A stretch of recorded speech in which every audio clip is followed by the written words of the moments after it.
Welcome to our channel. We are Team Crushing the Meta, and you can call me D-Boy. I'm here for you guys with another deck profile, and this will be on Sparkle's the Rising Nova deck.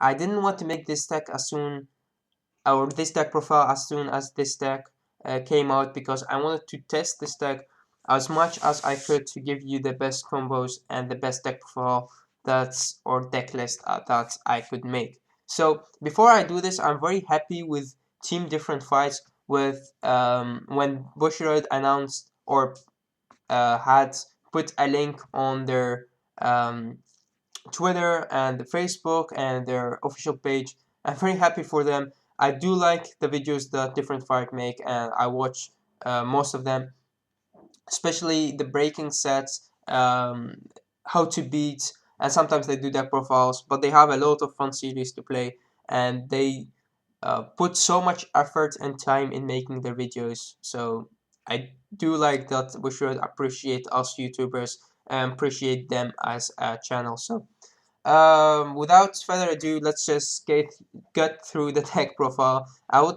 try to go as fast as I can because normally this would take uh, a very long time to make, and I don't want to make you deck profiles that take too long. So for your starter, you have a Mega Trainer. Mega Trainer skill is you can't lose one, retire him, and search your deck for a grade 1 or grade 0, and you add it to your hand. So very important, you get the heal trigger if you are G guarding, the perfect guard if you want a perfect guard, or stride father to get your grade 3 to your hand, or to stride, or the most important card in this deck, which is Frog Rider.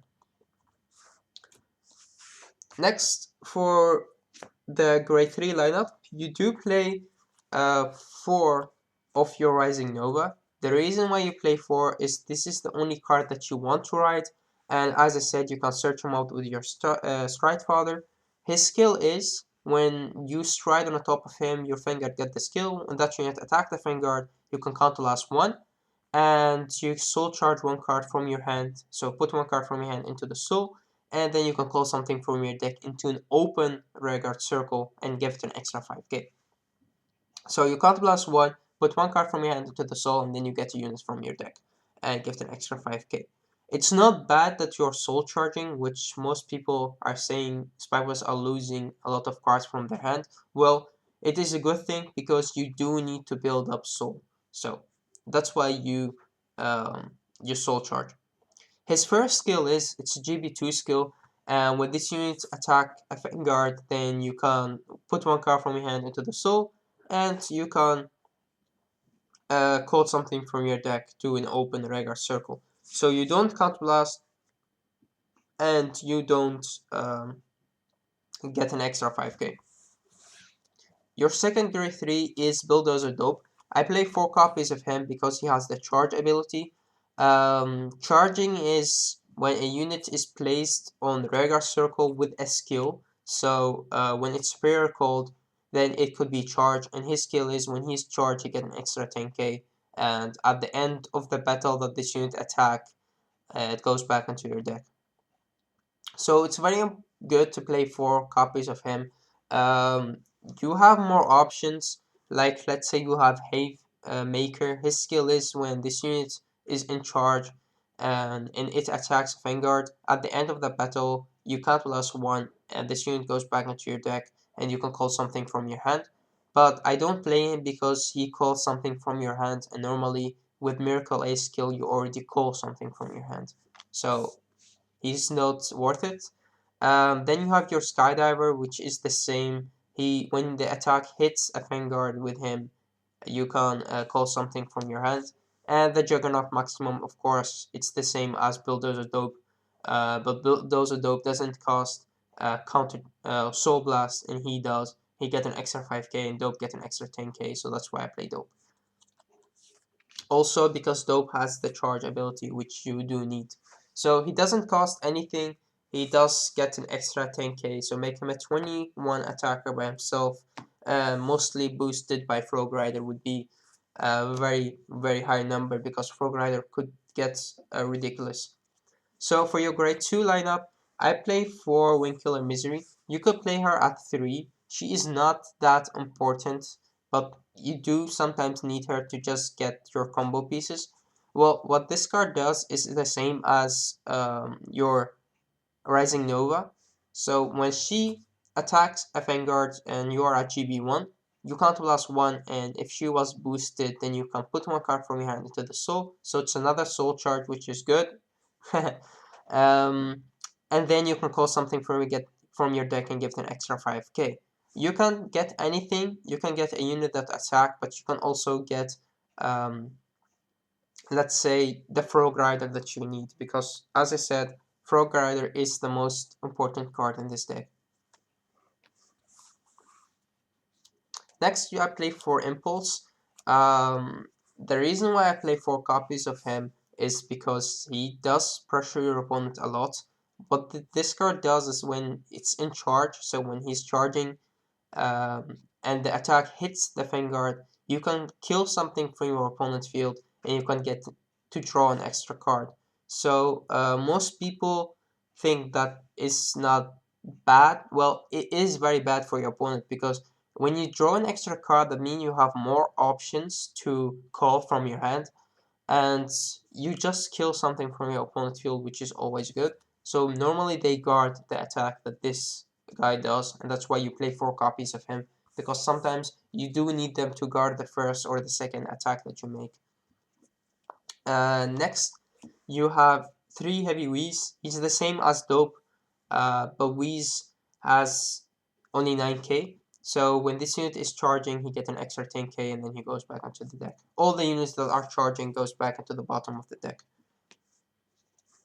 For the Grade 1 lineup, I play 4 G Perfect Guards. I normally dislike using G Perfect Guards, but in this deck you do need them. Also, if you're playing against Dimension Police or Kagero, or anything that attack a rearguard and can restand, you can't play the deck that you don't have any rearguard in the front row. So you have to play smart when you play against them. And she is very important to give you the last counterblast that you need to play the cards, especially if you want to go into late game and you want to go into Dirty Pickerel, then she does help a lot. And sometimes you don't even need to guard, you just use her to get the extra counter charge. Next is your Stridefather. This card is also very important in this deck. This is one of the decks that you need all the combo pieces that you can get, because every card does make a difference in this deck. And especially with him, it's not only because you can pitch him to Stride, but also to search out your Rising Nova. It's very important to ride your Rising Nova, because you definitely don't want to ride Dope. So also, a very important thing about Frog Rider is that you need to have a Rising Nova Vanguard to use his skill. So why is this card so good, and why is this card the card that makes the deck so good? Because he, by himself, replaces your Bad Ant Dragger. So how does he do that? Well, when you place a unit with charge ability in front of him, he can restand. So attacking and boosting, then call something from your hand with your Miracle Ace, he restands again and boosts again.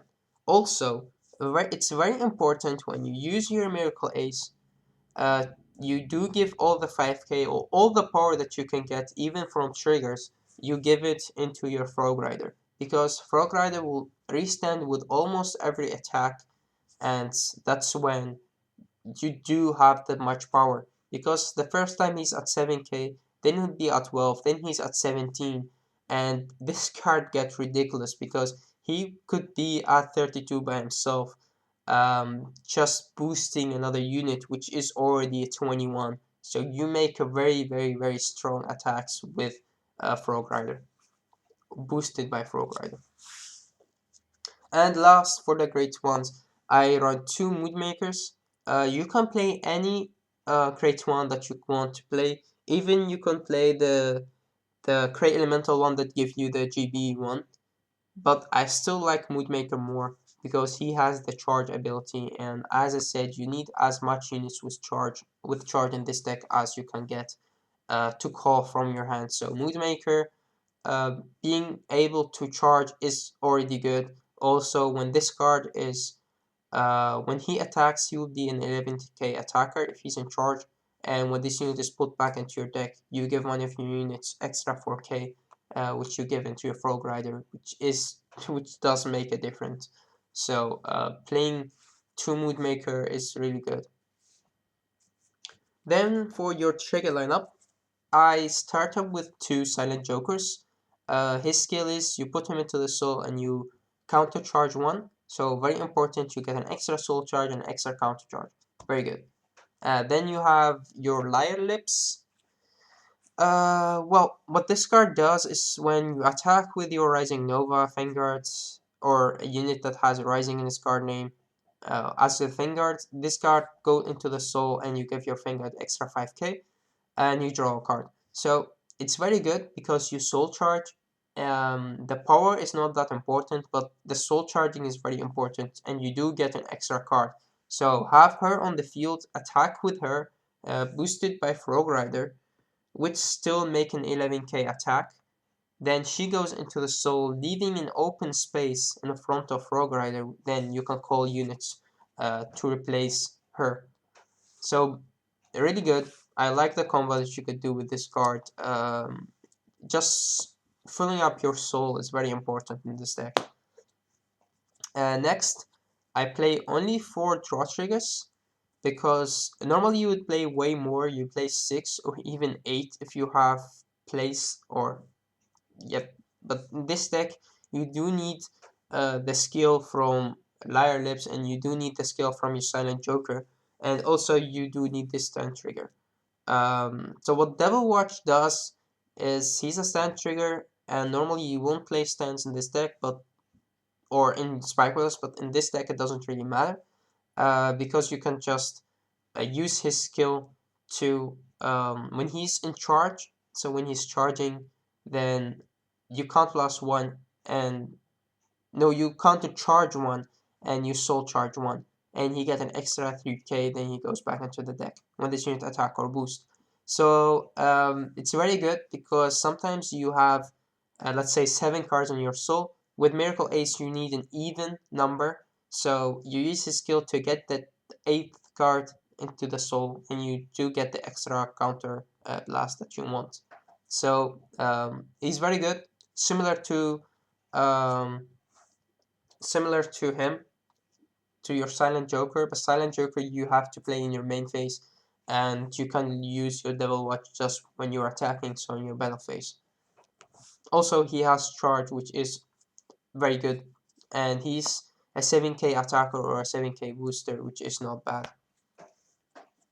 And last but not least, for the trigger lineup, you do play for Tiara, your heal trigger. It's because of the G guarding, which will come out, and because you do go into late game sometimes. And it's another way to counter charge, actually, because you're healing a damage and you can take the damage back if you want to. This is also one of the cards that you could search out with your Mega Trainer, as I said, because of the G guarding. And then for the strides, your first stride could be a Bruce, or it could be a Lily. Lily's skill is when she is in charge, or I mean when this unit attack hits the Vanguard, you can call something from your hand with charge, and you can give it an extra 5k. At the end of the battle, when that unit goes back into the deck, so the unit that you called, you can draw an extra card. So she attacked, she hits, you call something from your hand, and when that unit attack goes back to the deck, then you can still draw a card. So you're not losing anything, you're just getting an extra card, and you get your charge units back into the bottom of your deck, so it means you can call them again. So she is very good, but you already need to have a charge unit in your hand to use her skill. But it's different with Bruce. Bruce's skill is when this unit attack hits the Vanguard, then you can put 1 card from your hand into the soul, and you can call something from your deck and give an extra 5k. So with him, you're losing a card from your hand, and you're getting an extra unit. That unit, if it's in charge, it goes back into the deck. You won't get anything. but with her you just get an extra card. With the two of them, you're losing a card from your hands because with him goes into the soul and with her goes into um, the field and then attack and go back into the deck. I do like Bruce more because he does fill up your soul, which is good. Also, you don't need to call a unit that is in charge or charging, so you can keep that unit that you call with him. So very good. And then you have for Miracle Ace. Miracle Ace skill. This is the card that also make this deck so good. So he's combined with Frog Rider. It's 2 card combo and 2 card kill combo. Um, he does nothing by himself. He is useless actually, but he does everything for the team. Well, what he does is when a unit is placed back from the field to your deck, you can choose one of your units on the field and give an extra 5k. So the power you give to your Frog Rider to get stronger attacks because he can restand with every attack. Also, his GB3 skill, so on the second turn that you stride, because with him you can't blast 1, and you Persona Blast, or G Persona Blast 1, or G Persona Flip, whatever you want to call it. So you unflip a copy of himself and you counter blast 1, then you can use the skill. But his GB3 skill, so on the second turn that you stride, is you Soul Blast 2 cards and you can call something from your hand whenever a unit is put back from the regular circle into your deck. So when a unit return, you can give something an extra 5k, which is your Frog Rider, and then you can call something from your hand by Soul Blasting 2. So if you have 6 cards in your soul, you can attack 3 times extra with boost from Frog Rider, and you can give Frog Rider 15k. And if you have 8, you can 4, and if you have more, then you can do more. Mostly I play this deck, I get 8 cards in the soul, so um, that means that you can attack 4 times, which is very good. But if you are waiting to use his skill, so you're not using him as your second stride, you go again and push more for more power, more damage, then maybe if you don't have the damage enough to just kill your opponent off, then you can fill up your soul more. So let's say you take your soul into 12 cards, which is not very hard on this deck because remember the stand trigger soul charges, your stride soul charges, and your wing killer, your triggers, you have a lot of soul charges, so it's very good. And last but not least is for your finisher stride if you can't finish your opponent off. This is the GR for Spycrawlers. I would say that he is not that good as the one from Nubatama, but he is still as good as the one from Tascali. His skill is you soul charge 1 card from your hand and you count blast 2, and then he will, when this unit attacks a Vanguard, you just pay the cost and you can call as much units from your deck as units you have in your face-up G-Zone. So when we go into 16 cards in the G-Zone, you can use him more than once. But also when you are G-guarding, so let's say you G-guarded the first attack and then you go into your Miracle Ace, so you have 3 cards face-up in your G-Zone, you attack with him, and you can call 3 units from your deck, which is very good. So let's say you can call a Dope, a Wing Killer Misery if you have the Count Blast. Normally you do, because you can call a Dope. You boost the Dope by a stand trigger, so you call a stand trigger. And if you have a unit right here, which normally you do, it's your Frog Rider. Then let's say you do it like this. You can call the Wing Killer Misery and get 1 more attack because he does give you the counter charge. So you can do a lot of combos in this deck. But the most important combo that you do is actually when you have your Miracle Ace and you have your Rising Nova as your Vanguard. So you have Rising Nova, you have Miracle Ace, you have your Wing Killer Misery, on the field, and you boost it by anything. So let's say you have a perfect guard to boost with, you have your Wind Killer Misery, and you have some cards with charge in your hand. So you already ride the first, second ride, and you have him, and you have used his skill on the first turn that you strike, so one more card in your soul. And let's say that attack didn't hit, so you didn't soul charge. Now, if you have uh, this card or the another critical that goes into your decks, your Silent Joker, you can use their skill as well, but if you don't, it's not a problem. So let's say you have your Liar Lips, you call your Liar Lips right here, you attack with your Misery, put one card from your hand into the soul, and you can call your Frog Rider and give it an extra 5k. Now, you have already got an extra attack in there, and also remember that he gets an extra 5k, which is very important. Using her skill, you soul charge one more, so now you have 1, 2, 3, 4, 5 cards in your soul. Now you attack with this column, um, making it in 16k attack, and then she goes, when you attack with him, she goes into the soul, give you even more cards, so 1, 2, 3, 4, 5, 6 cards in your soul. You activate his skill, so you get to count plus 1 and soul charge one more and call something from your deck. Let's say you call an Impulse, he restands, and the Impulse get an extra 5k. Now they guard this attack or they doesn't really matter. I'm not counting the guard, I'm just showing you the combo.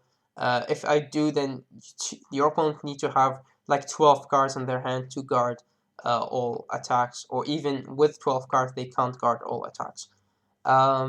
Because of Rogue Rider does get a very strong amount. So the first attack was a 10k guard.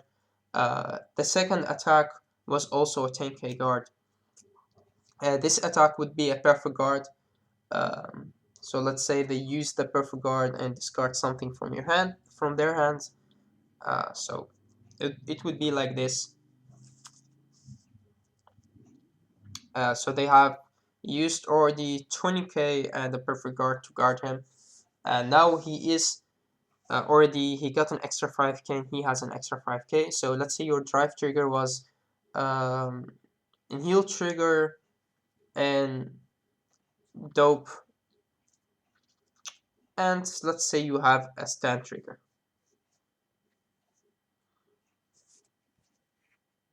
Or let's say just an impulse. So you have these, and you have 1, 2, 3, 4, 5, 6, 7 cards in your soul. Then you attack with him. This attack would go for 1626. So 26, 20k more for your opponent to guard with. And I hope that they doesn't get this attack through, because if they do, then you draw an extra card and you retire something from their field. Then this card goes back into the deck. He gets an extra 5k, and you then can Soul Blast to call something from your hand. You can go Stand Trigger if you have him in your hand. If you don't, then with their skill, one of their skill, you call the Stand Trigger to make the cards in your soul even, because you have 1, 2, 3, 4, 5. So using the Stand Trigger, he's in charge, he restands, they attack, you soul charge one more. Using his skill, you counter charge one, and from there, this attack with, he is already at 17, and this attack is 7k, so it's another 15 guard from your opponent. So let's say they do get this attack through, so they get a trigger. This card goes back into the deck. Using his skill, Soul Blast 2 more, call an Impulse or a Dope from your hand. He restands, get an extra 5k, so he's now at 22 by himself. Attack again, and use that skill as much as you have cards in your hand and cards in your soul. So this is the combo that you could do with this deck. It's very strong, very devastating for your opponent to guard. You do need to think really good and hard about the combo that you want to make. because you need to count your soul well, and if you have one less card, then you need to use a stand trigger or a critical to get into your soul. So yeah. Thanks for watching, guys. This was the Sparkle deck that I wanted to show you guys for a long time, but I wanted to test it as much as I could. It's very strong. Remember, if you play against this deck, you need to kill the Frog Rider if you can. And if you can't, then you have a problem. And remember, the cards in their soul are the cards that you have to. It's not the damage; it's the cards in their soul. So if they have 4 cards in their soul, they can take 2 attacks out. If they have 8, then it's 4. So remember that, and I hope that this deck would do well in tournaments and as good as Tasakagi and Nubatama did or still does. So thanks for watching, guys, and until next time.